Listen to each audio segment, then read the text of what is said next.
Psicologia de Aviação, Módulo 2. Psicologia da Aviação, Aspectos Psicológicos e Atividade Aérea. Nesta aula, vamos compreender um pouco mais sobre segurança de voo, aspecto psicológico, enfoque individual, enfoque social, enfoque organizacional e conclusão. Segurança de voo. A segurança de voo trabalha sobre 3 grandes aspectos. Eles são fator material. Fator material é tudo que está envolvido na aeronave dentro dos seus equipamentos e dos seus softwares. Fator operacional é a operação da atividade, o exercício da pilotagem e o fator humano. Fator humano envolve tanto os aspectos fisiológicos como os aspectos psicológicos, entendendo o ser humano como ser biopsicossocial. Bio, dentro da sua parte biológica, são os aspectos fisiológicos, psicossocial são os aspectos psicológicos. O fator humano estuda as condicionantes do desempenho que envolvem características individuais, é o estado psicológico individual, organizacionais, o clima ou a cultura da organização, como as condições de trabalhos práticas que são oferecidas ao indivíduo, e as interações psicossociais, o grupo de trabalho que se dá dentro do ambiente aeronáutico. O enfoque individual do aspecto psicológico iniciou-se nos anos 40, após a Segunda Guerra Mundial. Nesta fase, exames clínicos identificaram sintomas de estresse nas tripulações da Real Força Aérea. Perante a isso, foi desenvolvido novos métodos de seleção, testes psicológicos e entrevistas psiquiátricas que tinham como objetivo minimizar o efeito do estresse ou identificar sujeitos mais vulneráveis ao estresse para que pudessem ser selecionados, então, os indivíduos mais competentes para a atividade. Com a evolução da psicologia de aviação, o enfoque individual passou a estudar também as habilidades humanas, como déficit de sono, quadros de fadiga, percepção visual, projeto de displays, auxiliando processos de seleção e treinamento. Seleção são os processos para selecionar aqueles indivíduos mais capacitados para a atividade e treinamento visando o desenvolvimento de tais habilidades. Outros estudos também foram implementados, estudando o processo da tomada de decisão e o processamento da informação. Já no final dos anos 70 e durante os anos 80, o enfoque individual deixou de ser o único enfoque. Iniciou-se o estudo dentro do contexto social, ou seja, nas dinâmicas de pequenos grupos como a tripulação aérea.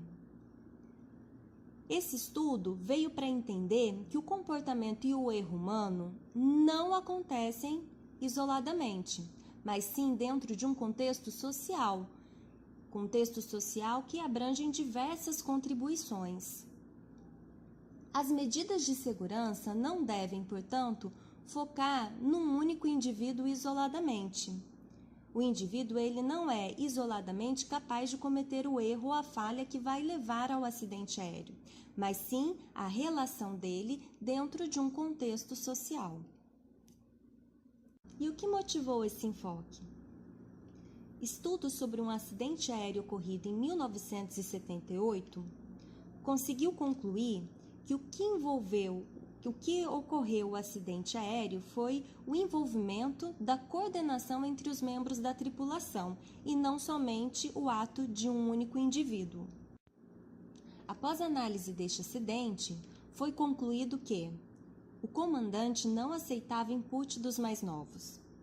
Além disso, o engenheiro de voo não foi assertivo em transmitir informações e orientar. Ele se portou de uma maneira muito passiva. Mediante a isso, foi desenvolvido treinamentos para melhorar a relação entre os integrantes da tripulação. Esse treinamento hoje conhecido como CRM, Corporate Resource Management, e ele trabalha para que as relações entre a tripulação, entre as pessoas envolvidas na tripulação, sejam cada vez mais assertivas e de melhor funcionamento para a atividade aérea. O enfoque organizacional veio logo em seguida, no final da década de 80, através do estudo de um acidente de voo. Apesar das condições adversas indicando formação de gelo, os pilotos decidiram pela decolagem sem desgelar as asas da aeronave, que bateu contra o solo com as asas cobertas de gelo e neve. À primeira vista, esse acidente parecia óbvio. O erro foi na tomada de decisão dos pilotos. Estaria encerrada a investigação. Mas o juiz não deu como encerrada. Ele montou uma comissão de investigação para ampliar o enfoque de análise. Através dessa comissão, o objetivo era levantar os aspectos do sistema e organizacional que estariam relacionadas ao acidente. Foram identificadas inúmeras falhas sistêmicas na rede de segurança de aviação canadense, concluindo assim que não somente um erro de decisão do piloto tivera levado ao acidente, mas sim a maneira como a organização funcionava acabou contribuindo para aquela decisão tomada erroneamente, gerando uma falha então na segurança de voo. Nos anos 90, estudos mostraram que uma cultura corporativa levaria a culturas seguras ou inseguras, sendo a base para a prevenção ou iniciação de um acidente aeronáutico. Este estudo mostrou a organização como grande responsável para a prevenção de acidentes aeronáuticos, já que ela é responsável por como os indivíduos vão agir mediante aquele trabalho. O autor James Reason trouxe uma teoria que elucidou muito o nosso entendimento sobre os erros ocorridos pela falha na cultura organizacional. Sua teoria explica que condições latentes de decisões do nível gerencial, somada a condições latentes nos sistemas decorrente dessas decisões, somada a falhas ativas dos operadores, levam ao acidente ou incidente aeronáutico. Sua teoria ficou muito conhecida como a teoria do queijo suíço.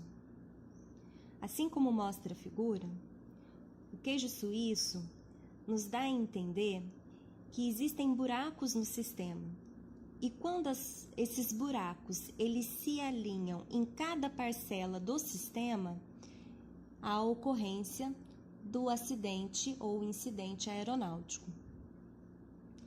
Essas falhas, esses buracos que acontecem no início do sistema, como decisões erradas de comando, como clima organizacional que desfavorece a segurança, são conhecidas como as falhas latentes. Elas silenciosamente estão presentes e podem se alinhar com as falhas ativas. Falhas ativas são aquelas falhas que estão diretamente ligadas à ocorrência aeronáutica, como, por exemplo, uma decisão tomada erroneamente. E assim ocorrem os erros, as violações e as omissões. Os mecanismos de defesa falham e, nesse sentido, ocorre o acidente. Todo o trabalho realizado pela psicologia de aviação, ela vem para a contribuição da segurança de voo e minimização do erro humano. Mas é importante entender que a aviação sem erro é aquela que não voa. É impossível não errar. Mas a aviação com um acidente anunciado é um atentado à ética. Se nós pudermos estudar como é que esse acidente pode acontecer e o que fazer para evitá-lo, nós devemos ter a ética de fazer. Voe sempre com segurança.